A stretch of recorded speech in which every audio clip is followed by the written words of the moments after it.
அன்பர்களே, ஈரான் அமெரிக்க போரினால் அமெரிக்காவின் உற்பத்தி இடைமறிப்பு ஏவுகணைகள் மிக அதிகமாக தீர்ந்துவிட்டது. நாம் இது குறித்தான 2-3 செய்திகள் கடந்த மாதமும் தந்திருக்கின்றோம்.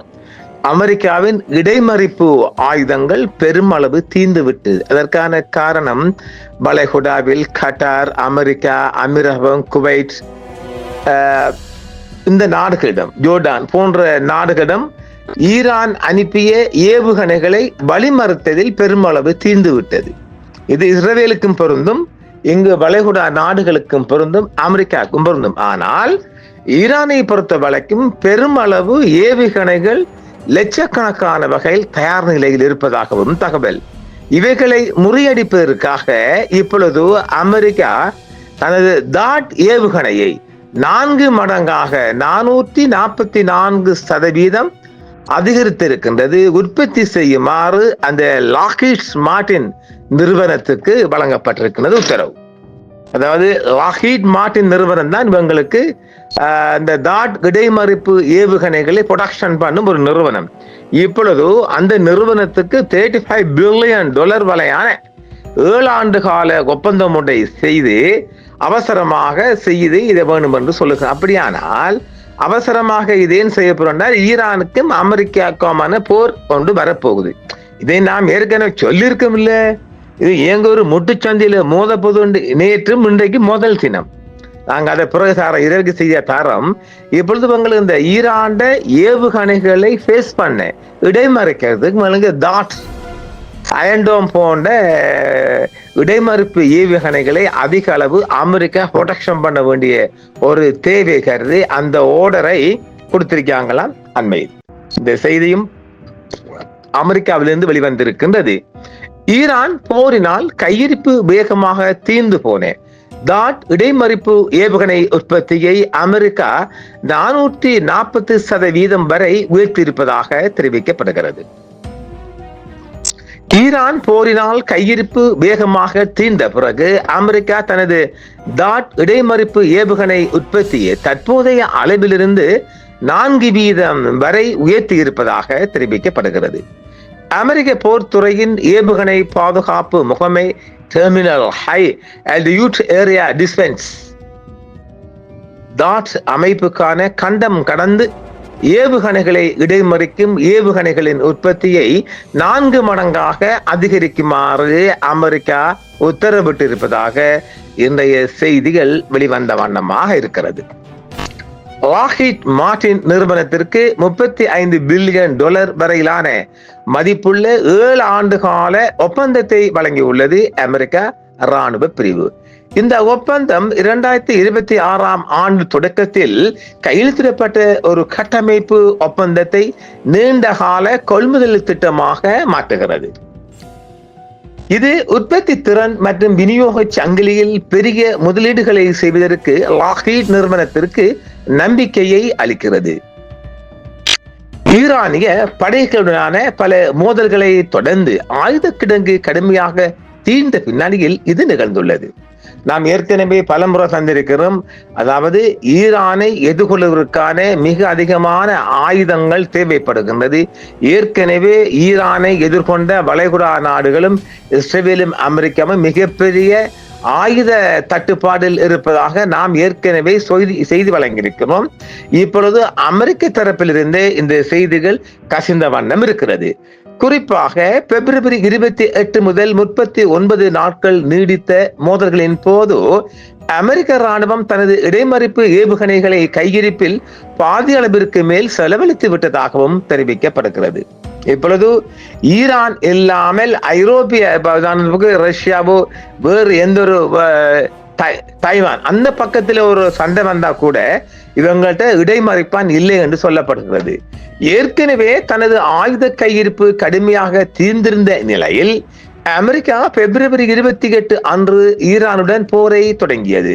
2025 ஆண்டின் தொடக்கத்தில் சுமார் 600 இடைமறிப்பு ஏவுகணைகள் சேவையில் இருந்த போதிலும் ஜூன் 13 முதல் 2025 வரை ஈரானுடன் 12 நாட்களுக்கும் குறைவான காலம் நீடித்த போரின் போது 150க்கும் மேற்பட்ட இடைமறிப்பு ஏவுகணைகள் தீர்ந்து விட்டதாகவும் சொல்லப்படுகிறது.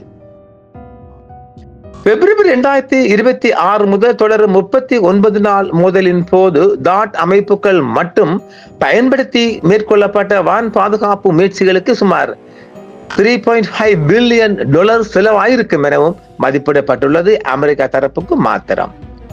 இந்த அமைப்புகளின் கடுமையான பற்றாக்குறை குறிப்பிடத்தக்க மூலோபாய தாக்கங்களை கொண்டிருந்தது.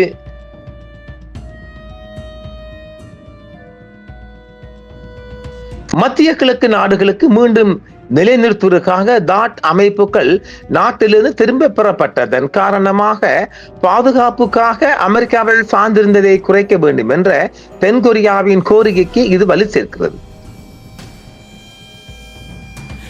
ஏவுகணை பாதுகாப்பு முகமைக்கு சமீபத்தில் வழங்கப்பட்ட இந்த ஒப்பந்தம் ஆண்டுதோறும் இடைமறிப்பு ஏவுகணைகளின் உற்பத்தியை மதிப்பிடப்பட்ட ஆண்டுக்கு 96 ஏவுகணையிலிருந்து சுமார் 400 ஆக அதிகரிப்பதை நோக்கமாக கொண்டுள்ளது. இது பல தசாப்தங்களில் அமெரிக்க ஏவுகணை பாதுகாப்பு உற்பத்தியின் மிகப்பெரிய விரிவாக்கங்களில் ஒன்றாகும். இது இடைமறிப்பு ஏவுகணைகளின் இருப்பை போருக்கு முந்தைய நிலைக்கு மீட்டெடுப்பதையும் எதிர்கால செயல்பாட்டு தேவைகளையும் நேச நாடுகளின் தேவைகளையும் பூர்த்தி செய்ய போதுமான திறன் இருப்பதை உறுதி செய்வதையும் நோக்கமாக கொண்டுள்ளது. பல வகை ஏவுகணைகளின் இருப்பு குறைந்து வருவது போர் முயற்சிகளை தொடர்வதற்கான அதன் திறனுக்கு ஒரு முக்கிய தடையாகவும் இருந்து வந்த நிலையில் ஒரு பெரிய அளவிலான ஏவுகணை எதிர்ப்பு ஏவுகணைகளின் இருப்பு ஈரானுக்கு எதிராக மீண்டும் போரை தொடங்குவதற்கு அமெரிக்காவை கணிசமான வலுவான நிலையில் வைக்கும். மார்ச் 2026 இஸ்ரேலை பாதுகாக்க தாட் அமைப்புகள் அதிக அளவில் குறிப்பிடப்பட்டிருந்த போதிலும் இஸ்ரேலிய இலக்குகளை நோக்கி ஏவப்பட்ட 10 ஈரானிய ஏவுகணைகளில் 8 அவற்றின் இலக்குகளை சென்றடைந்தன என்பதை இஸ்ரேலிய பத்திரிகையான ஹெரால்ட்ஸ் உறுதி செய்திருக்கிறது. இஸ்ரேலிய மற்றும் அமெரிக்க ஏவுகணை பாதுகாப்பு அமைப்புகளின் தோல்விகளை சுட்டிக்காட்டும் பெருகி வரும் அறிக்கைகள் மற்றும் அதிகரித்து வரும் காணொலி காட்சிகளை தொடர்ந்து இது நிகழ்ந்துள்ளது. வான் பாதுகாப்பு அமைப்புகள் பெருகிய முறையில் நெருக்கடிக்கு உள்ளாகி வருவதால் வெற்றி விகிதங்கள் தொடர்ந்து மேம்பட்டு வருவதாகவும் இடைமறிப்பு ஏவுகணைகளின் இருப்பு குறைந்து வருவது இதற்கு ஒரு முக்கிய காரணியாக இருந்ததாகவும் அந்த அறிக்கை மேலும் குறிப்பிட்டுள்ளது. ஈரானிய புரட்சி காவல் படையானது கத்தாரில் உள்ள ANFVS-132 ரேடார் மற்றும் ஜோர்டான் ஐக்கிய அரபு அமீரகத்தில் உள்ள 2 ரேடார்கள் உட்பட $2.7 பில்லியன் மதிப்புள்ள உயர் மதிப்பு ரேடார் அமைப்புகளை விரைவாக அளித்திருந்தது. இது தாட் மற்றும் பிற அமைப்புகளின் செயல்திறனை குறைத்தது.